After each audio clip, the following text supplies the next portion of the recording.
Do you want to write a thesis? I guarantee you don't. So, hi. For those of you who are new, welcome to That Is Kinda Sus, the life and musings of a Master Sustainability student in Pittsburgh. I'm Thomas, and I might be that student. Or I might be a clone. We have yet to determine. So this is a thesis episode where I'm talking about my thesis, and you might be wondering, what do you do for a thesis in sustainability? And the answer is, yeah! What do you do? So, I'm going to start this by talking about what my program requires and then what I'm doing with it, because I think that that's really important to understand exactly how crazy my thesis is already, and then how crazy mine is specifically. So, here at Chatham, the thesis requirements are actually kind of simple. There's capstone, that's an entirely separate thing. There's a whole debacle about that. I'm doing a plain old thesis. I'm an academic to the core. I'm just doing what I know best. So the requirements are basically you put forward a thesis that has to do with sustainability, and you do it. You have a literature review.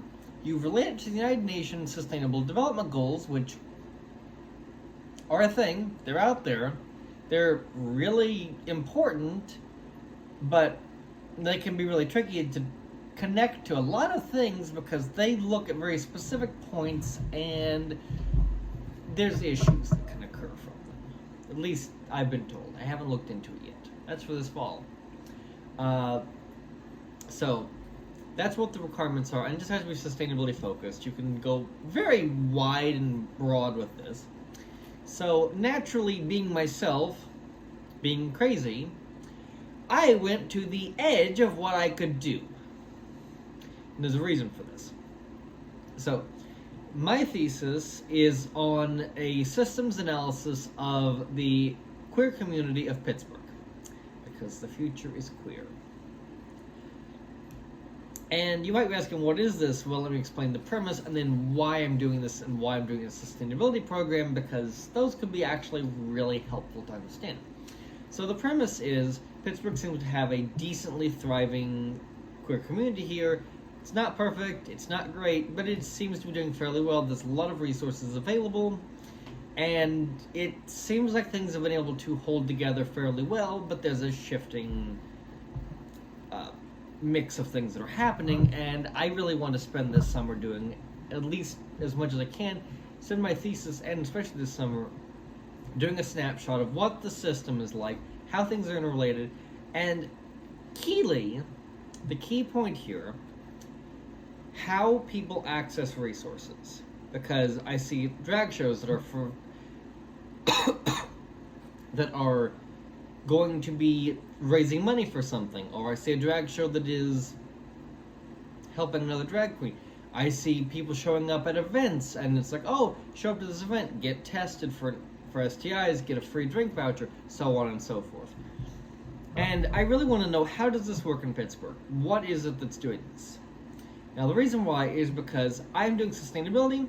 I do community sustainability. So I'm actually not out there, surprisingly, asking you to please quit throwing away your straw so the turtles can live, though that's important. That's not the work I do. Mine is community sustainability. I look at people. I want to know, how do communities work? How do they thrive? How do they not thrive? A lot of the work I do is actually in ecological economics and political economics, which, despite the phrasing, are actually very similar things. They overlap heavily. I just happen to enjoy both. So I do both. So because of this, I'm looking at systems, institutions, and saying, hey, how do things work? How do things interrelate? What is causing this situation to be like it is? For example, I know of the existence of multiple testing centers, multiple foundations, nonprofits, whatever. I don't actually know how they cooperate with each other, if they cooperate with each other, or what all they do. They clearly are doing something, but what they're doing is a question, and what that does for the wider queer community is probably an important thing, but it's hard to find info on.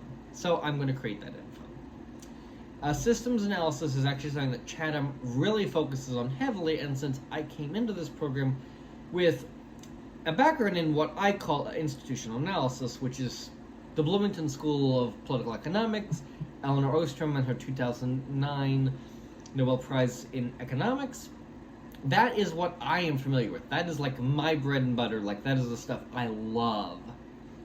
Like, I love that work so much. It's amazing. In fact, to prove my love, I even keep Eleanor Ostrom's Understanding Institutional Analysis, Institutional Diversity, I haven't read in a few years, oh well, by my desk, because it is important and everyone in the world should read Chapter 5. I'm joking, do not read Chapter 5. Chapter 5 is like the real gristly bit of this that everyone needs to chew on if you want to do institutional analysis. That being said, Chapter 5 reads like stereo instructions, as the movie Beetlejuice would say. It is annoying. It is the only thing I've ever had to reread twice. But it was good. So, that's what I'm used to. And so systems analysis is just an analogous form of that. I do not know which is the higher. I think systems analysis is really the higher one, and the institutional analysis is just more political economics. Regardless, I consider them one and the same, part and parcel. I do not draw a distinguishing line between the two because I don't think there's any point in saying, hey, why throw out this useful tool when I find both useful? So, my thesis is really just doing that kind of analysis on the community here. And why I'm doing this specifically is, one, it does fit in with my community analysis. Two, the alternative for me was actually to study homelessness, because I did spend last semester working a lot on that topic, just as a bit of a, hey, I don't know much about homelessness. I'm going to do several projects, like small projects, homework assignments on this topic, and get better at it. That actually worked very well. I did a final project on homelessness. But that is a very difficult thing to do, especially because I have to have institutional review board approval.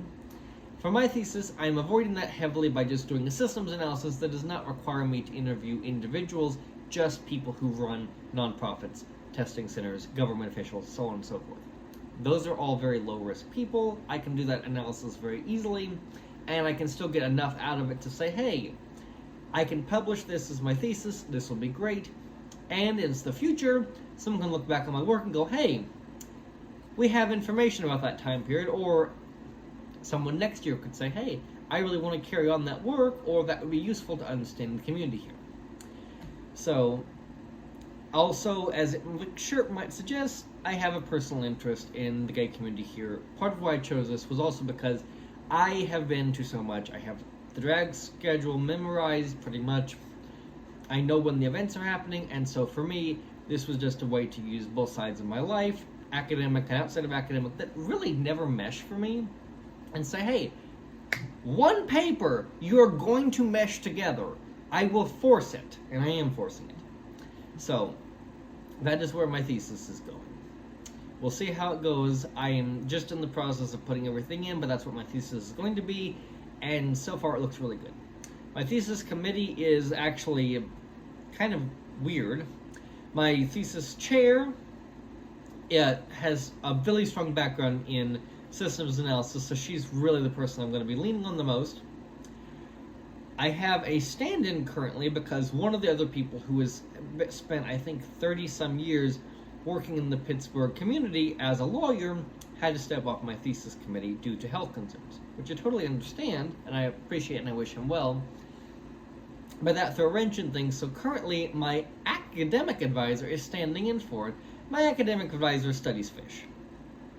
Him and I had an agreement on this, that we think that there's someone else coming into the university soon who can fill the job much better than he can, but for the reasons of I have to have this thesis submitted, like the idea behind it, I have to have it submitted by the end of this semester. So he said he would step in, help me get all that stuff done, and then as soon as someone else was available, he's dropping off, which is totally fine. The third person currently on my committee is actually someone who runs the Queer History Project for Pittsburgh, which is out of Carnegie Mellon.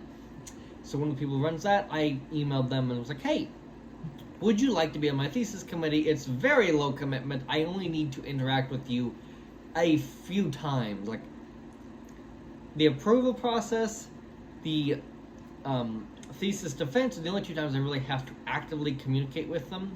And then just in the year in between, just say, hey, can you look over this? Can I ask you a question about this? So on and so forth. Very low stakes. And they agreed after the first email. So thank you to that person. So that's my thesis. It is wild, it is weird, it is wacky. It is exactly what I should have known I would be getting myself into with a thesis, because I came in knowing I was going to be doing something with political economics and systems, and this is what I round up with. So, I love my thesis. It's probably what's holding me together right now, is knowing I can do this thesis. It's going to be awesome. But it's wild. So, I might put an update later on this year about it, but it is going to be something. Wish me luck with the Institutional Review Board review. That should be fairly simple. Fingers crossed. Fingers crossed.